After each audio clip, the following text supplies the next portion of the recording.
घबराओ सीट पर चीखना चिल्लाना शुरू कर देते हैं। जैसे ही बोलता हूं चीखना चिल्लाना शुरू। मान्यवर, ये भारत खोदो योजना चला रहे देश में, भारत खोदो योजना। अरे मैं कहता हूं अगर इतना ही खोदना है, कल को कोई आके दावा करेगा संसद को खोद दो, कम से कम प्रधानमंत्री की डिग्री मिल जाएगी, उसका तो पता चल जाएगा कहां है।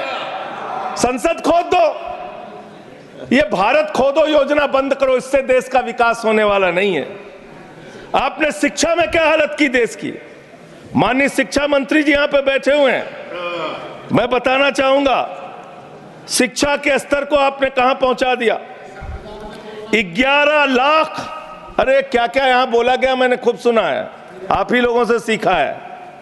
11 लाख बच्चों को सरकारी स्कूल से दूर किया गया। 11 लाख बच्चों को। यह देश के अंदर शिक्षा की व्यवस्था है और इसमें सबसे ज्यादा मान्यवर, अगर किसी राज्य की भागीदारी है जहां पे सबसे ज्यादा बच्चे सरकारी स्कूल से दूर हुए हैं, पिछले 8 महीने का आंकड़ा शिक्षा मंत्रालय ने लोकसभा में रखा। 11 लाख में से अकेले 7,84,000 बच्चे उत्तर प्रदेश में सरकारी स्कूलों से दूर गए। ये कर रहे हैं शिक्षा के नाम पे आप। देश की शिक्षा की व्यवस्था की हालत यह कर दी आपने। 63,000 बच्चे आसाम में सरकारी स्कूलों से दूर हुए। यह सरकार का आंकड़ा, मैं अपनी ओर से नहीं पढ़ रहा हूं। जब सरकार से पूछा गया शिक्षा पे कितना खर्च करते हैं, जीडीपी का कितना हिस्सा शिक्षा पे खर्च करते हैं, पिछले 3 वर्षों से भारत की सरकार जीडीपी पे 0.4% शिक्षा पे ऊपर खर्च करती है। और दिल्ली की सरकार, जहां अरविंद केजरीवाल की सरकार है, हम शिक्षा के ऊपर 25% बजट का हिस्सा खर्च करते हैं मानव। स्वास्थ्य के ऊपर दिल्ली के अंदर 13% हम खर्च करते हैं। और भारत की हमारी सरकार जो अपने आप को कहती है मोदी जी की बड़ी योजनाएं हैं, बड़ी ताकतवर सरकार है, मात्र 2% स्वास्थ्य के ऊपर खर्च करती है। यह इस देश की हकीकत है। कैसे समानता आएगी, कैसे संविधान में लिखी हुई बातों की सुरक्षा हो पाएगी। मैं दिल्ली की बात करूं, अगर एक राज्य सरकार दिल्ली के लोगों ने भी चुना जिसको आप चलने नहीं देते, बार बार उसके ऊपर रोक लगाते हैं, लेकिन उस राज्य सरकार के काम क्या हैं वो आपको जानना बहुत जरूरी है। एक ऐसी सरकार जिसने, अब देखिए टोका टोकी करेंगे। बोलिए ना, आप बोलिए, आप क्यों उधर बात अभी ये लोग जब बोल रहे थे मैं चुपचाप सुना। आप बोलिए। अगर जेल वेल की बात करोगे ना, जिस दिन सत्ता परिवर्तन होगा एक भी आदमी बाहर नहीं दिखेगा। फिर ऐसी बातें मत करो, आपस में बात नहीं। संजय जी, धमकी देने की बातें मत करो। संजय जी, आपस में कोई बात नहीं। संजय जी प्लीज प्लीज, नहीं कोई नहीं, आप लोग आपस में बात कंट्रोल कीजिए सर। सभी लोग आपस में बात प्लीज। आप बैठे रहे प्लीज। ऐसे धमकी देकर काम मत करो। आप विषय पे बोले, विषय बोले। अडानी की दलाली करने वाली सरकार हमसे सवाल कर रही है। विषय पर संजय जी जो विषय बोलेंगे भ्रष्टाचार बोलेंगे, विषय पर बोलिए प्लीज, विषय पर बोलिए प्लीज। अडानी की दलाली करने वाले हमसे सवाल करेंगे। मानिए मुझे लगता है कि संजय जी अपना आपा खो गए हैं और उन्होंने अपनी शब्दावली को ध्यान में रखना चाहिए और ये जो उन्होंने शब्द वाक्य इस्तेमाल किया ये एक्सपंज होना चाहिए। प्लीज आप बोलिए, प्लीज बैठ। सर बोलिए, मैं दिल्ली के काम बता रहा हूँ। आप दिल्ली के काम बताइए, आपस में दिल्ली की सरकार ने क्या किया है संविधान की रक्षा के लिए। टीका टिप्पणी ना करें। दिल्ली की सरकार ने क्या किया है इस देश के नागरिकों को मजबूत बनाने के लिए। दिल्ली की सरकार ने क्या किया है शिक्षा और स्वास्थ्य पे काम करने के लिए। दिल्ली की सरकार ने क्या किया है बाबा साहब के लिखे गए एक एक शब्द को जमीन पे उतारने के लिए। दिल्ली के अंदर शिक्षा में हमने 25% खर्च किया। स्वास्थ्य में हमने 25%, 13% खर्च किया। दिल्ली में हमने बिजली फ्री दिया। पूरे देश में पहली सरकार है जो बिजली फ्री देने का काम करती है। दिल्ली के अंदर केजरीवाल जी ने 200 यूनिट बिजली फ्री, 400 यूनिट बिजली आधे दाम पे दिया। दिल्ली के अंदर केजरीवाल की सरकार ने इलाज मुफ्त किया, पानी मुफ्त दिया। दिल्ली के अंदर सीट पर बैठकर बुजुर्गों को तीर्थ यात्रा कराने का काम किया। बुजुर्गों को तीर्थ यात्रा कराने का काम किया दिल्ली की सरकार ने। दिल्ली की सरकार ने माताओं बहनों के लिए बस की यात्रा फ्री करने का काम किया। और अगली योजना आ रही है, दिल्ली में केजरीवाल मुख्यमंत्री बनेंगे, दिल्ली की महिलाओं को 2100 रुपए हर महीने उनके खाते में पहुंचाया जाएगा। हम महिला को सशक्त करेंगे, मजबूत करेंगे। संविधान पर भी जोड़िए उसको, संविधान पर बोलिए। संविधान पे बोलिए, संविधान पर बोलिए संजय जी। संविधान के अंतर्गत मैं एक चुनी हुई सरकार के बारे में बोल रहा हूं। संविधान पर चर्चा हो रही है, दिल्ली में अपेक्षा होगी संविधान पे आप बोले और दिल्ली में बैठे रहे। बोल रहा हूं, दिल्ली के अंदर 200 किलोमीटर के मेट्रो नेटवर्क को हमने 2015 से बढ़ाकर प्लीज स्पीक 450 किलोमीटर किया। संजय जी कॉन्स्टिट्यूशन पे बोलिए। सर, उन्होंने अपनी सरकार की उपलब्धि गिनाई, आपने उनको नहीं रोका। प्लीज, अगर हम दिल्ली में एक चुनी हुई सरकार के काम को बता रहे हैं, हम सबसे आग्रह कर रहे हैं अपने विषय पर बोलिए। जिस राज्य से मैं चुना गया हूं, आपसे भी कर रहे हैं, उस राज्य में क्या काम हो रहा है, क्या ये देश, इनको दर्द क्यों हो रहा है? प्लीज विषय संविधान पर चर्चा, तकलीफ क्यों हो रही है? संविधान पे चर्चा, हर सदस्य से इनको तकलीफ क्यों हो रही है? हर सदस्य से हम अपेक्षा करते हैं संविधान पर बोले। तो दिल्ली में प्लीज जेल 3 घंटे ईडी सीबीआई दे दो, सबको भेज दूंगा। चलो दे दो ईडी सीबीआई। आप बोलते हैं, प्रवोक करते हैं, आप इसे पर बोलिए। ये सब चीजें नहीं जाएंगी, ये सब चीजें नहीं जाएंगी रिकॉर्ड पे। प्लीज, वो बोल रहे हैं जेल क्यों गए? आपस में बात न करें, आप बोले संविधान पर। नहीं, आप रोक रहे हैं उनको। आपस में बात न करें प्लीज। प्लीज, आप इस तरह टिप्पणी नहीं कर सकते माननीय सदस्यों पर। वो चीजें रिकॉर्ड में नहीं जाएंगी। इस तरह की टिप्पणी सदस्यों पर एक दूसरे पर करना, प्लीज आप विषय पर बोले। सर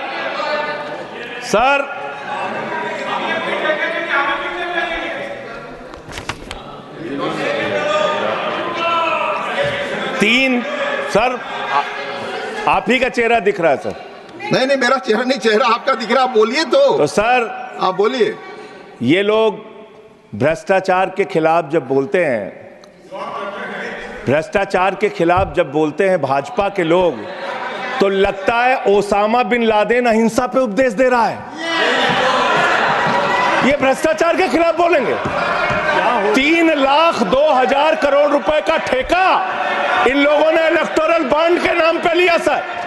3,02,000 करोड़ रुपए का ठेका इन लोगों ने इलेक्टोरल बॉन्ड के नाम पे बोलिए। विषय पर प्लीज सर, विषय पर बोलिए सर। जो आप मालूम है कि विषय पर बोले। गाय काटने वाली कंपनी से चंदा लेने वाले लोग मेरे ऊपर सवाल उठा रहे हैं। आपस में बात नहीं। गाय काटने वाली कंपनी से चंदा लेने वाले लोग। प्लीज, ये मंत्री का चुनाव है। आप विषय पर बोले संजय सर। सर, देश के अंदर एक चुनी हुई सरकार है, संविधान के तहत वो सरकार चुनी हुई है। संघीय ढांचे का जिक्र उस संविधान के अंदर किया गया है, उसको आप क्यों नहीं मानते? दिल्ली की सरकार को क्यों नहीं चलने देते? हमारे सारे काम पे रोक क्यों लगाते हैं आप? आपने सबसे बेहतरीन देश की काम करने वाली सरकार, एक ऐसी सरकार, जब अमेरिका के राष्ट्रपति की पत्नी हिंदुस्तान आई तो मोदी जी ने पूरे देश का हवाला दिया। गुजरात का स्कूल देख लो, मध्य प्रदेश का देख लो, उत्तर प्रदेश का देख लो, हरियाणा का देख लो। उसने कहा हमें केजरीवाल का स्कूल देखना है, मनीष सिसोदिया ने जो स्कूल बनाया है वो स्कूल देखना है। ये काम हमने किया। आज दिल्ली के स्कूल मॉडल की चर्चा पूरी दुनिया में हो रही है। अस्पताल के मॉडल की चर्चा पूरी दुनिया में हो रही है। ये मंत्री है सरकार के। बच्चों शांत हो जाओ, बच्चों हल्ला मत करो, बच्चों शांत, बच्चों हल्ला मत करो, बच्चों शांत। मान्यवर, ये हमारा टाइम खाने की कोशिश कर रहे हैं। दिल्ली के अंदर चुनाव होने जा रहा है। चुनाव भारत के संविधान का एक बड़ा पर्व माना जाता है। संविधान ने हमें ताकत दी, अपने हिसाब से विधायक चुनिए, अपने हिसाब से सांसद चुनिए, वही मंत्री बनता है, मुख्यमंत्री बनता है, प्रधानमंत्री बनता है। दिल्ली में चुनाव क्या हो रहा है? दिल्ली में कैसे चुनाव कर रहे हैं लोग? ये महाराष्ट्र और हरियाणा का प्रयोग, चुनाव घोटाले का प्रयोग दिल्ली में करना चाहते हैं। और वो कैसे करना चाहते हैं? कैसे करना चाहते हैं? ध्यान से सुनिएगा सर, प्लीज। दिल्ली के अंदर ये चुनाव घोटाले की मैं रिपोर्ट लेके आया हूं। ये रिपोर्ट आज पूरे देश को पता होनी चाहिए। दिल्ली में जो चुनाव करा रहे हैं मान्यवर, ये घपले से जीतना चाहते हैं। शाहदरा में भारतीय जनता पार्टी के एक पदाधिकारी ने 11,008 वोट कटवाने की अर्जी दी। जनकपुरी में भारतीय जनता पार्टी के 24 कार्यकर्ताओं ने 4,874 वोट कटवाने की अर्जी दी। तुगलकाबाद में भारतीय जनता पार्टी के 15 कार्यकर्ता ने 2,435 वोट कटवाने की अर्जी दी। मानिए, आप संविधान पर क्या चुनाव के बारे में बोलना गलत है? प्लीज आप बैठे, प्लीज। क्या संविधान के अंतर्गत चुनाव नहीं होता सर? आप बोले सर, चुनाव के बारे में बोलना गलत है। हाँ, तो ये आप गायब। फ्री एंड फेयर इलेक्शन संविधान ने दिया है। तुगलकाबाद में सर, तुगलकाबाद में एक बूथ है, बूथ नंबर 117। वहां कुल 1337 वोट हैं, उसमें से 554 वोट कटवाने की अर्जी 2 बीजेपी के कार्यकर्ताओं ने दी। पालम में भाजपा के 9 कार्यकर्ताओं ने 1641 वोट कटवाने की अर्जी। माननीय संजय जी, रजौरी गार्डन में सर चुनाव का अधिकार संविधान ने दिया। ऑथेंटिसिकेशन करेंगे सर, चुनाव का अधिकार संविधान ने दिया। जो आरोप लगा क्या हम चुनाव के घपले पे नहीं बोलेंगे यहाँ पे? प्लीज, क्या चुनाव के घपले पे नहीं बोलेंगे? इसको चुनाव हाँ ऑथेंटिकेट करूंगा, ऑथेंटिकेट करूंगा sir. I will authenticate it, please. मैं ऑथेंटिकेट करूंगा सर। आपकी बात सुन लिया सर। हरिनगर में आप बैठ जाए जगह पे अपनी। हरिनगर में भारतीय जनता पार्टी के 4 कार्यकर्ताओं ने 637 वोट कटवाने का आवेदन दिया। करावल नगर ने 2 कार्यकर्ताओं ने 3,260 वोट कटवाने की अर्जी दिया। मुस्तफाबाद में एक व्यक्ति ने 534 वोट मैं नहीं कर रहा। I am not एल्डिंग sir, I am not एल्डिंग। Leader of the house, I am not एल्डिंग। नहीं सर, ऐसे आप तो फिर ऐसे अलाउ करेंगे। 1 मिनट आपको हम समय देंगे, आप देखिए। Leader of the house. नहीं, मैं एक ही बात स्पष्ट करना चाहता हूं कि जिस संविधान ने ये ताकत दी है कि वो वोटर्स लिस्ट के बारे में जो चर्चा कर रहे हैं कि उसको कटवाने का, वो प्रोविजन भी संविधान के अंतर्गत ही है। और उसमें देखने वाली बात यह है कि ये इतने दिन सत्ता पे कहीं रोहिंग्या और बांग्लादेशी के वोटों पर तो नहीं बने हुए थे। माननीय संजय जी, इतनी शानदार बात आज की है लीडर ऑफ द हाउस ने सर। मैं इनका नमन करता हूं, इतनी बढ़िया बात इन्होंने कह दी कि मैं इसका जवाब जरूर दूंगा। सर, इन्होंने कहा कहीं ऐसा तो नहीं जिनके नाम काटे जा रहे हैं वो रोहिंग्या हैं। हमारे उत्तर प्रदेश के भाई, हमारे पूर्वांचल के भाई, हमारे यूपी बिहार के भाई जो 40-40 साल से दिल्ली में रह रहे हैं, अपने श्रम, अपने खून पसीने से दिल्ली को बना रहे हैं, आप उनको रोहिंग्या करें।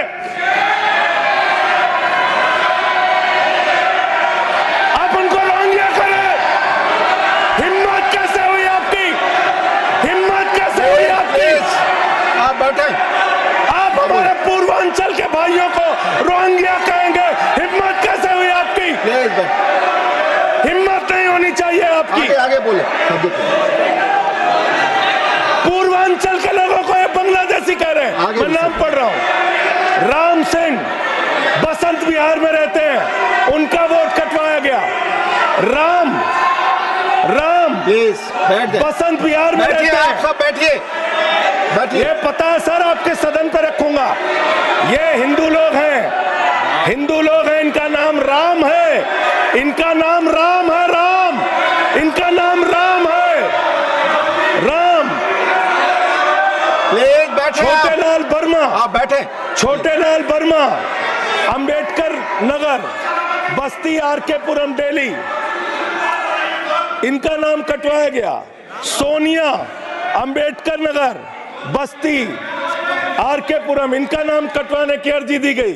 संतोष कुमार, अंबेडकर नगर, बस्ती, आरकेपुरम, इनका नाम कटवाने की अर्जी दी गई। आशा, अंबेडकर नगर, बस्ती, आरकेपुरम, इनका नाम कटवाने की अर्जी दी गई। गीता, हरकेश, सुशील कुमार, नरेंद्र, सुमन, ये सारे नाम लेके आया हूं। ये हमारे यूपी के, बिहार के, ये दिल्ली में रहने वाले 40-40 साल पुराने रहने वाले लोग हैं। ये बांग्लादेशी नहीं है, ये रोहिंग्या नहीं है। इनको आपने रोहिंग्या और बांग्लादेशी कहा है। पूर्वांचल के लोग आपकी जमानतें जब्त कराएंगे दिल्ली के चुनाव में, देखना। सर आप ही दिख रहे हैं, मेरी बात तो नहीं जा रही। बोलिए, आप ही बोल रहे हैं। सर आपको मैंने नाम पढ़ के बता दिया, ये लिस्ट यहां रखूंगा और मैं चाहता हूं ये ऑथेंटिकेट करने के लिए आपने कहा मैं नाम दूंगा। इसकी उच्च स्तरीय जांच कराइए, कैसे इन लोगों के नाम कटवाने की अर्जी दी जा रही है। यही महाराष्ट्र में घोटाला किया इन लोगों ने, यही हरियाणा के अंदर घोटाला किया इन लोगों ने। ये चुनाव घोटाले से जीतना चाहते हैं, दिल्ली में ये चाल चलेगी नहीं, याद रखना। केजरीवाल और आम आदमी पार्टी यहाँ पे बैठी है, संविधान पर बोलिए, यहाँ पे ये चाल नहीं। संविधान पे बोल रहा हूँ सर, संविधान, ये चुनाव ही गड़बड़ कर देंगे, इससे आगे बढ़िए। चुनाव ही गड़बड़ करेंगे तो संविधान कहां से बचेगा सर। चुनाव ही निपटाने पे लगे हुए ये लोग। सर दूसरी बात हुई दलितों के अधिकार की और बांग्लादेशी घुसपैठिया। सर पिछले 10 साल से हिंदुस्तान में किसकी सरकार है सर? क्या यहाँ पे ट्रंप की सरकार है? क्या ओबामा की सरकार है? यहाँ पे, यहाँ 10 साल से किसकी सरकार है? 10 साल से यहाँ पे महामानव की सरकार है। महामानव की सरकार है 10 साल से। मैं महामानव से पूछना चाहता हूं, नरेंद्र मोदी जी से पूछना चाहता हूं, अमित शाह जी से पूछना चाहता हूं, सीमा की सुरक्षा किसके जिम्मे है? अमित शाह के जिम्मे है। सीमा किससे लगती है? बांग्लादेश की, त्रिपुरा से लगती है, आसाम से लगती है, बंगाल से लगती है। कोई बांग्लादेशी त्रिपुरा से, बंगाल से, आसाम से, झारखंड पार करके, यूपी पार करके, बिहार पार करके दिल्ली कैसे आ गया? आप लोग घास छील रहे थे क्या? आपकी सरकार घास छील रही थी क्या? कैसे आ गए भाई यहाँ पे बांग्लादेशी? और 10 साल में 10 बांग्लादेशी घुसपैठिया दिल्ली से भगाया हो तो उसका नाम बता दो, उसका नाम बता दो। 10 साल में 10 बांग्लादेशी घुसपैठिया दिल्ली से भगाया हो तो उसका नाम बताओ ना। राजनीति क्यों करते हो? नरेंद्र मोदी का दोस्त अडानी बांग्लादेश को बिजली सप्लाई करता है, आप विषय पर बिजली सप्लाई करता है। प्रधानमंत्री पर आप नहीं, भारत की बिजली चोरी करके, भारत की बिजली चोरी करके बांग्लादेशियों का घर रोशन करते हो। संविधान पर बोलिए, हमें ज्ञान बता रहे हो, प्लीज हमको ज्ञान बता रहे हो। हजारों करोड़ की बिजली चोरी करके, झारखंड की बिजली। सर आप ही आ गए सर, मेरा तो नाम गायब हो जाता हूं मैं। सर झारखंड की बिजली चोरी करके, भारत की बिजली चोरी करके अडानी बांग्लादेश को पहुंचाता है। ये आप ही सब्सिडेट करेंगे, इसको भी करेंगे। हाँ, करें जितना आप बोलेंगे सब हाजिर कर देंगे साहब। आप इस सब्सिडेट करेंगे, इसलिए आप लगा रहे हैं। हाँ एकदम करेंगे। ये दोहरी नीति नहीं चलेगी। आपके लड़के कतर के शेखों के साथ बिजनेस करेंगे, दुबई के शेखों के साथ बिजनेस करेंगे, यहाँ मुसलमानों के खिलाफ हिंसा की बात करोगे। मैं एक बात इन लोगों को समझाना चाहता हूँ, दिल्ली चुनाव में आ रहे हो, शांति से आना, एकदम शांति से आना। यहाँ पे अगर गंदी राजनीति की, हिंदू मुसलमान किया तो हमने दिल्ली वालों को सिखा दिया है। जब तुम कहोगे हिंदू मुसलमान, वो कहेंगे स्कूल अस्पताल, स्कूल अस्पताल, स्कूल अस्पताल। आपको मैं बताना चाहता हूं, यहां किसी भी तरह की तानाशाही और दादागिरी दिखाने की कोशिश मत करना। दिल्ली का चुनाव मुद्दों के ऊपर लड़िए, चुनाव का घोटाला मत कीजिए। चुनाव हार रहे हो तुम 3 बार से, तो तुम सोच रहे हो वोटर लिस्ट में गड़बड़ी करा देंगे। इससे काम नहीं चलेगा सर। हम काम की बात करते हैं, दलितों के अधिकार की बात यहाँ पे हुई, दलितों के अधिकार की बात। मान्यवर ST SC OBC ये 3 कैटेगरी, ST SC OBC ये तीन कैटेगरी में भारत सरकार के अंदर ज्वाइंट सेक्रेटरी लेवल पे और सेक्रेटरी लेवल पे 322 अधिकारी हैं। और सरकार का आंकड़ा है, मेरा नहीं। ये क्या कह रहे हैं? ये कह रहे हैं दलित SC कैटेगरी के अनुसूचित जाति 16, ST 13, 39 OBC और 254 जनरल कास्ट के लोग हैं। ये आपका दलितों, पिछड़ों और आदिवासियों के प्रति न्याय है। ये कर रहे हैं आप उनके साथ। लेटरल एंट्री के जरिए आप दलितों, पिछड़ों, आदिवासियों का आरक्षण खा रहे हैं। आप IAS की नौकरी में बहुत सारे बच्चे, 125 बच्चे हैं सर, जिनको इन्होंने क्रीमी लेयर के नाम पे IAS, PCS, IFS बनने से वंचित कर दिया। ये इनका इतिहास है। ये कर रहे हैं दलितों के साथ सर। मंदिरों में घुसने नहीं देते। इनकी मानसिकता ये है, इनकी मानसिकता ये है। इन्होंने अयोध्या में मंदिर का शिलान्यास किया। उस समय हमारे प्रधानमंत्री गए, मुख्यमंत्री उत्तर प्रदेश के गए, राज्यपाल भी गई। उस समय के राष्ट्रपति रामनाथ कोविंद जी को नहीं बुलाया इन्होंने। मंदिर के उद्घाटन में इन्होंने श्रीमती द्रौपदी मुर्मू जी को नहीं बुलाया, क्योंकि वो दलित समाज से थे, ये आदिवासी समाज से हैं। आपकी मानसिकता ये है। 100 वर्ष हो गए RSS को, एक भी दलित, पिछड़ा और आदिवासी आज तक RSS का प्रमुख क्यों नहीं बना? इसका जवाब दो, इसका जवाब दो। आप नफरत करते हैं दलितों से, पिछड़ों से, आदिवासियों से। यह आपकी मानसिकता है। इसलिए आगे कॉन्स्टिट्यूशन पढ़ता हूं सर। आगे क्या लिखा हुआ है? आगे लिखा हुआ है डेमोक्रेटिक, लोकतांत्रिक भारत देश की जनता अपने प्रतिनिधि खुद चुनती है। वोट के माध्यम से सभी के वोटों का महत्व बराबर है। जनता के द्वारा जनता का प्रतिनिधि चुना जाता है। जनता के द्वारा जनता का प्रतिनिधि चुना जाता है। उसके बाद चुनने के बाद सरकार बनती है, और आप लोग खरीद फरोख्त करके, संविधान को तार तार करके, लोकतंत्र का गला घोट के महाराष्ट्र में सरकार गिराते हो, कर्नाटक में सरकार गिराते हो, मध्य प्रदेश में सरकार गिराते हो, उत्तरांचल में सरकार गिराते हो, अरुणाचल में सरकार गिराते हो। पूरे देश में तोड़ फोड़ खरीद फरोख्त करके सरकारों को गिराने का काम करते हो। इसीलिए मैं कहता हूं, जब ये लोकतंत्र के बारे में बोलते हैं, संविधान के बारे में बोलते हैं, हम लोग यहाँ विपक्ष की तरफ से खड़े होते हैं, चीख रहे हैं, चिल्ला रहे हैं, सोच रहे हैं इनसे डर के चुपचाप बैठ जाएंगे। एक बात याद रखना, ये देश बाबा साहब के संविधान से चलेगा, किसी मोदी और अमित शाह के फरमान से नहीं चलेगा। याद रखना, इसको याद रखना। और ये जो बार बार तुम्हारा गठबंधन ईडी से है, ईडी से तुम्हारा गठबंधन, CBI से तुम्हारा गठबंधन। यहाँ इंडिया गठबंधन है, वहां ईडी गठबंधन है, ईडी गठबंधन है, ईडी गठबंधन। मानवर भ्रष्टाचार की बात मैं करूंगा। भारत के प्रधानमंत्री, जिन्होंने देश के बड़े बड़े फैशन डिजाइनरों को भी फेल कर दिया, इतना सज के चलते हैं, इतना सज के चलते हैं सर। प्रधानमंत्री इटली का चश्मा, आप जानते हैं, इटली की घड़ी, आप ये सब चीजें नहीं जानते। यहाँ हमारे नेता पे टिप्पणी हो रही है, आप नहीं बोल रहे हैं। आप नहीं बोल सकते। हमारे नेता पे टिप्पणी हो रही है, आप नहीं बोल माननीय रहे। प्रधानमंत्री पर आप टिप्पणी नहीं कर आप सकते। हमारे नेता पे संवैधानिक नियम आप केजरीवाल पे समझे। टिप्पणी हो रही है, आप नहीं बोल रहे। आप please speak on the subject. हमारा टाइम बचा है सर। हाँ, तो आप बोले सब्जेक्ट पर बोले। सब्जेक्ट पे बोल। हाँ, ये टिप्पणियां नहीं जाएंगी आपकी रिकॉर्ड पे। सर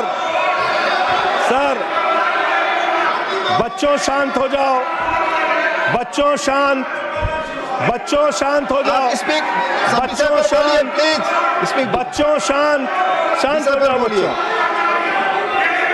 मानवर, न्याय की बात। भारत का संविधान सभी नागरिकों को सामाजिक, आर्थिक, राजनीतिक स्तर पर न्याय देने का वादा करता है। ये न्याय दे रहे हैं भारत के लोगों को सर, ये न्याय कर रहे हैं भारत की जनता को, ये न्याय दे रहे हैं। आज चुनी हुई सरकारों को प्लीज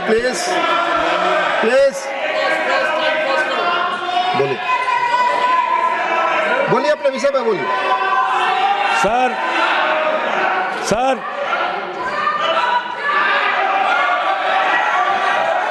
ये अगर यहाँ नारा लगाएंगे, आप इनको रोक नहीं रहे। मैं बोल रहा हूँ उनको भी और आपको भी। वो नारे लगा रहे हैं, आपने शुरू किया। माननीय प्रधानमंत्री पर टिप्पणी नहीं, मैं अगर यहाँ नारा लगाऊंगा, प्लीज आप इसे पर बोलिए, संविधान पर बोलिए। तो इसलिए मैं ये कहना चाहता हूं, जरूरत से ज्यादा उतना ही काम करो जितना ठीक लगे। आप इधर बोले, आपस में बात ना करें। जरूरत से ज्यादा मत उड़ो। संजय जी प्लीज, जरूरत से ज्यादा मत उड़ो। संजय जी आप गली में शोर है। संजय जी, नरेंद्र मोदी चोर है। कोई बात रिकॉर्ड पे नहीं जाएगी। नरेंद्र मोदी चोर कोई है। बात रिकॉर्ड पे नहीं जाएगी। Not go please, it will not go on the record. नहीं, please go back to your seats. नहीं, आप ये गलत, नहीं सर, आप दुरुपयोग कर रहे हैं समय का। कैसे आप केजरीवाल दुरुपयोग को कर रहे हैं। बोल रहे हैं? प्लीज केजरीवाल को कैसे बोल रहे आप हैं? सब पीछे जाए। आप प्लीज आप पीछे जाइए। प्लीज नागर जी, प्लीज आप पीछे जाइए। आप इसे पर बोलिए। इनको चुप कराइए सर। आपने जो भी प्रधानमंत्री जी पर टिप्पणी की है और जो भी नारे इनके खिलाफ लगाए, रिकॉर्ड ये पे भी नहीं बोलिए जाएगा। कि मुख्यमंत्री पर जो टिप्पणी की है वो भी जाएगा। आप बोलिए, वो भी हट जाएगा। आप पहले बोले, वो भी हट बोले, जाएगा। आपका समय खत्म होगा, मैं खत्म करूंगा। प्लीज मान्यवर, पिछले दिल्ली के अंदर कानून व्यवस्था की क्या हालत है? कल हमने महिला अदालत किया दिल्ली में। देश की राजधानी दिल्ली आज अपराधों से सहमी हुई है, परेशान है। क्या हालत है सर? 2019 से महिलाओं के खिलाफ अपराध में दिल्ली में 41% वृद्धि हुई है। 14,000 महिलाओं के खिलाफ अपराध, हिंसा का अपराध, बलात्कार का अपराध 1 साल के अंदर हुआ है। हर दिन दिल्ली के अंदर 3 से 4 रेप की घटनाएं हो रही हैं और 2019 से 3500 रेप की घटनाएं हुई और प्रतिदिन दिल्ली में 5 से 6 महिलाओं को असॉल्ट किया जाता है। ये आंकड़े हैं सर। 11 महिलाएं और बच्चियां प्रतिदिन किडनैपिंग का शिकार होती है दिल्ली में। ये दिल्ली की हकीकत है। देश की राजधानी में 33% रेप की घटनाओं में और 41% किडनैपिंग की घटनाओं में देश के 19 शहरों के मुकाबले वृद्धि हुई है। दिल्ली के अंदर ये कोर्ट है, सारे रिकॉर्ड रख दीजिएगा। हाँ रख दूंगा। ये कोर्ट, दिल्ली के कोर्ट में सर आपको जान के हैरानी होगी, देश की राजधानी है दिल्ली, दिल्ली के कोर्ट में हत्या की घटना हुई। जज के सामने हत्या सर, जज के सामने हत्या की घटना हुई। आप बताइए। प्लीज ये नारे न लगाए, रिकॉर्ड पे नहीं जाएगा आपके नारे। प्लीज कृपया नारे न लगाए आप, प्लीज।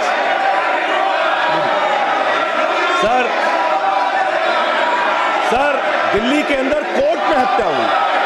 देश की राजधानी में राष्ट्रपति रहते हैं, प्रधानमंत्री रहते हैं, उपराष्ट्रपति रहते हैं, सारे लोग रहते। सर मेरा वीडियो नहीं आ रहा। सारे लोग रहते हैं देश की राजधानी में, और इस देश की राजधानी के अदालत में हत्या हो रही है। इसलिए मान्यवर, मैं आपके माध्यम से अनुरोध करना चाहता हूं अंत में एक बात कह के।